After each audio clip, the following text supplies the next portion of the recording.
Hello friends. तो friends, series का next paragraph आपके सामने है। फिर मैं इस पैराग्राफ को आपको समझा रहा हूँ कि आप इस पैराग्राफ को कैसे समझें। समझने के लिए क्या करना है आपको वो मैं पीछे भी बता चुका हूँ, और अभी आप इस पैराग्राफ को समझने के लिए फिर वही चीज़ सामने आएगी। ट्रांसलेशन पे अच्छी पकड़ होनी चाहिए, वर्ड्स का नॉलेज होना चाहिए, राइट, कॉन्सेप्ट सारे क्लियर होने चाहिए। तो चलते हैं, देखिए नेक्स्ट पैराग्राफ आपके सामने। To err is human, to forgive is divine. इसकी हिंदी है कि गलती इंसान करता है, माफ करना भगवान का काम है। टू एयर इज ह्यूमन, गलती करने वाला इंसान, माफ करने वाला भगवान, यानी पॉजिटिविटी की बात आ रही है। क्लियर? तो ये इंस्पिरेशनल भी है, और इसमें जो मैं हिंदी समझाने जा रहा हूँ ताकि आपके माइंड में ये चीज़ बैठ जाए कि इंग्लिश का पेपर या कुछ भी इंग्लिश में लिखा हो, खास करके कॉम्पिटिटिव एग्जाम्स में, कि इंग्लिश के पेपर को हम अटेम्प्ट करने के लिए क्या करें। तो सबसे पहली चीज़ आती है, जो कुछ भी इंग्लिश में लिखा है वो समझ में आना चाहिए।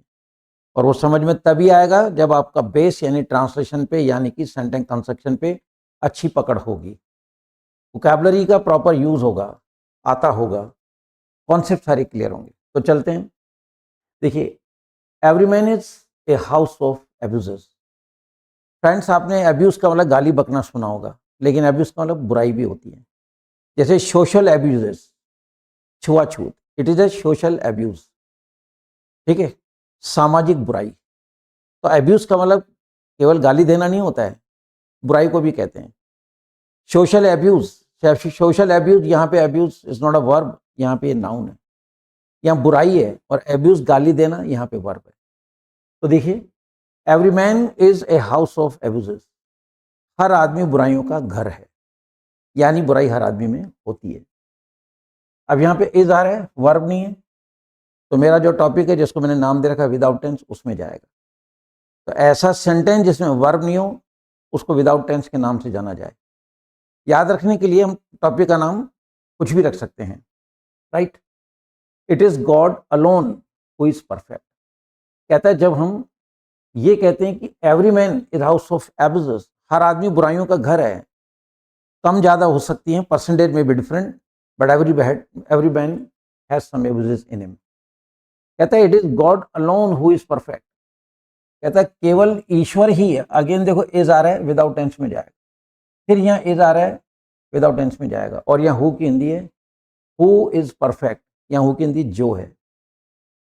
It is God alone who is perfect. कहता है एक ही चीज है, वो है ईश्वर, जो 100% है। ईश्वर कभी गलती नहीं करता, ये निश्चित है, और मनुष्य 100% हो नहीं सकता, उसमें बुराइयां जरूर होंगी। हैंस, इसलिए। अब हैंस आ रहा है, देयरफॉर आ रहा है, सो आ रहा है, दैट इज वाई आ रहा है। Hence it is natural. फिर देखिए, इज आ गया, वर्ब नहीं है, विदाउट टेंस, क्योंकि इसमें वर्ब आ ही नहीं रहा है। हैंस, इसलिए it is natural for the man who commit mistakes time to time. तो ये सब नेचुरल है ना। It is natural for the man. कहता है जो मनुष्य है, यहाँ मैन का मतलब मर्द नहीं, सॉरी, वो मैन का मतलब मर्द नहीं, मानव। मानव में नर नारी दोनों आते हैं, तो यहाँ मैन मानव जाति की तरफ इशारा है। It is natural for the man.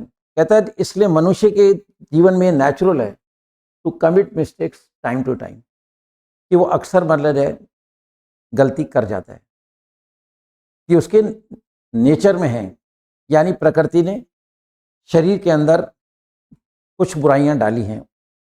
किसी की बुराई कर लेना, कुछ अपशब्द बोल जाना, ये कमियां हैं, एब्यूजेस हैं, ठीक है, time to time. If a man develops the spirit of forgiveness, it is above human. अब देखिए, इफ ए मैन डेवलप्स, ऐसा रहा है जिस संदर्भ में हेल्पिंग और नहीं है, इधर इट इज प्रेजेंट इंडेफिनिट और past indefinite. Present indefinite tense है तो फर्स्ट फॉर्म होगी, उसकी हिंदी करोगे तो ता है ती की आवाज आएगी। और सेकंड फॉर्म में पास्ट इंडेफिनिट टेंस कहलाएगा, उसकी हिंदी करोगे तो यहाँ तो आवाज आएगी या ये, यहाँ ए आई, कभी ता था भी आ सकती है, उसमें हैबिट नहीं होगी। देखिए, if a man develops the spirit of forgiveness, अगर आदमी अपने अंदर माफ करने की भावना पैदा करता है, इट इज अबव ह्यूमन, वो इंसान से ऊपर है। क्योंकि हर छोटी बात पे इंसान कहीं ना कहीं नाराज हो जाता है और वो बदला लेने की कोशिश करता है, गुस्से में आ जाता है और कुछ गलत कर बैठता है। लेकिन माफ करने वाला आदमी, if a man develops the spirit of forgiveness, it is above human, तो वो इंसान नहीं, वो इंसान से बड़ी चीज हो गई, वो इंसान से आगे उठ गया है। इट इज रादर सेंटली और गॉडली।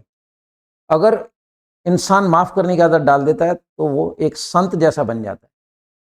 ये वापस विदाउट टेंस का सेंटेंस, रादर यानी सचमुच, सेंटली, सेंट यानी संत होता है, एलवाई लगाने से एडवर्ब बन जाता है। अब एलवाई वाले दो शब्द होते हैं, सारे के सारे एडवर्ब नहीं होते हैं, कुछ नाउन भी होते हैं, मतलब एडवर्ब भी होते हैं और एडजेक्टिव भी होते हैं, सॉरी। तो कुछ एडवर्ब होते हैं और कुछ एडजेक्टिव होते हैं। जैसे फादरली, मदरली, हो सकता है सुना नहीं हो, फादरली एडजेक्टिव है, मदरली एडजेक्टिव है, लेकिन सेंटली एडवर्ब है, गॉडली भगवान के समान। तो वो संत जैसे हो जाते हैं या भगवान जैसे हो जाते हैं जिनमें क्षमा करने की भावना उत्पन्न हो जाती है। दिस इज द स्पिरिट, कहते हैं यही वो स्पिरिट है, आत्मा है, which raises the man much above his status. कहता है अगर माफ करने की आदत बन गई, भावना पैदा हो गई, तो इट इज द स्पिरिट, यही वो चीज है, वो यही वो आत्मा है, विच यानी जो, रेजेज ऐसी आसार है, the man much above his status, वो अपने होद्दे से उसको ऊपर ले आती है। ये क्यों बोल रहा हूं, ऐसी ये सारा है प्रेजेंट इंडिफरेंट टेंस। क्लियर? अगर ये आदत बन जाती है तो कह रहा है this is the spirit which, अब यहां विच का मतलब जो, विच का मतलब कौन सा नहीं है, कौन सा बोलोगे तो क्वेश्चन बन जाएगा। तो डब्ल्यू टाइप जो वर्ड्स होते हैं वो क्वेश्चन में भी लगते हैं, सिंपल में लगते हैं, एक्सक्लेमेटरी में लगते हैं और नेगेटिव में भी लगते हैं। डब्ल्यू वाले जो वर्ड्स हैं इनका मीनिंग नहीं भी होता है। जैसे हम बोलते थे मैं क्यों जाऊं, तो इसका भाव क्या है, मैं नहीं जाऊंगा। तो यहाँ वाई जो आ रहा है, मैं क्यों जाऊं, यहाँ जो वाई हम लोग लगाएंगे नेगेटिव सेंस में, उसकी हिंदी होगी मैं नहीं जाऊंगा, राइट। तो कभी इस टॉपिक पे बात करेंगे। तो चलिए, which raises the man much above his status, जो उसको अपने होद्दे से और ऊपर ले आती है। क्या? टेंडेंसी ऑफ फॉरगिवनेस, है ना, क्षमा याचना की भावना। Clear? Status, it leads to perfection of his soul, और उसकी आत्मा परफेक्शन की तरफ जाती है, यानी वो शुद्ध ज्ञान की तरफ जाने लगता है। छोटी छोटी बातों को इग्नोर करना, गुस्सा नहीं करना, पेशेंस है कि नहीं, पोलाइटनेस, पॉजिटिविटी, है ना, बहुत सारी बातें उसके अंदर आ जाती हैं। तो ये जो चीज़ है, देखो, इट लीड्स, ये जो भावना है माफ करने की, ये ले जाती है टू परफेक्शन, ठीक है, पूर्णता की ओर। जिस शब्द के अंत में TION आएगा that is noun about 99%, not 100%। कुछ शब्द TION से अंत होने वाले वर्ब भी होते हैं, ठीक है, तो उसकी आत्मा को पूरा, ठीक है ना, परफेक्ट कर देती है। Hence bearing this in mind that all human being are liable to commit mistakes. Hence इसलिए, bearing this in the mind, कि ये बात माइंड में रखनी है, कि ये बात माइंड में रखकर क्या रखनी है, दैट ऑल ह्यूमन बीइंग्स, जो भी मानव प्राणी हैं, are liable to commit mistakes, ठीक है, वो मतलब मिस्टेक्स करेंगे। आर लायबल मतलब वो उनका उत्तरदायित्व हो जाता है, नेचर में है कि वो गलती करेंगे मानव। Man should pardon others for the mistakes done by them, ठीक है, मैन शुड पार्डन, अब यहाँ शुड का मतलब चाहिए, मैन शुड पार्डन, क्षमा कर देना चाहिए, अदर्स दूसरों को, for the mistakes done by them, गलतियां जो उनके द्वारा की गई हैं।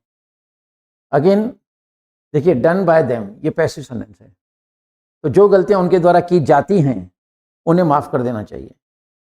फॉरगिवनेस इज ओनली पॉसिबल, ये जो क्षमा करने वाली भावना है ये तभी पॉसिबल है इफ वी हैव पॉजिटिविटी, अगर हमारे अंदर सीधी सोच है। तो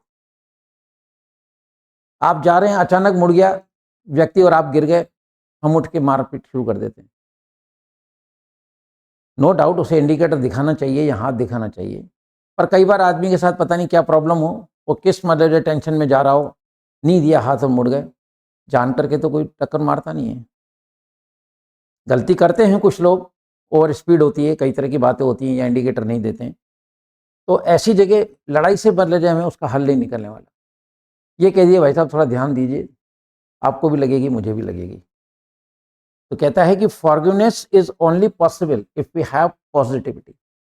हमारे अंदर सीधी सोच है, सच्ची सोच है, तो फिर हम ये क्षमा करने वाली भावना हमारे अंदर ला सकते हैं, माफ करने वाली भावना। Positivity means to understand is to forgive. Means मतलब क्या कहना चाहता हूं, to understand is to forgive, समझ लेना ही माफ करना है। मैं ऑफलाइन में स्टूडेंट से पूछ लेता हूं कि बताइए माफ करना क्या मतलब जो है ना भाव है। ये स्टूडेंट कहता सर भूल जाना। मैं उनको कहता हूं कि अगर मैं आपको भी माँ की गाली बक दूं और आप मेरे को होगा कि सर आपको माफ कर दिया क्योंकि आप हमारे टीचर हो, तो आप क्या वो भूल जाओगे? नहीं। जब तक आखिरी सांस है आपको याद रहेगा कि सर ने एक दिन गाली बकी थी, तो माफ करना भूलना नहीं है। The real meaning of forgiveness is to understand is to forgive. To understand समझ लेना ही माफ करना है। तो फ्रेंड्स, अगर हम इस पैराग्राफ के एसेंस में जाते हैं, to err is human, to forgive is divine.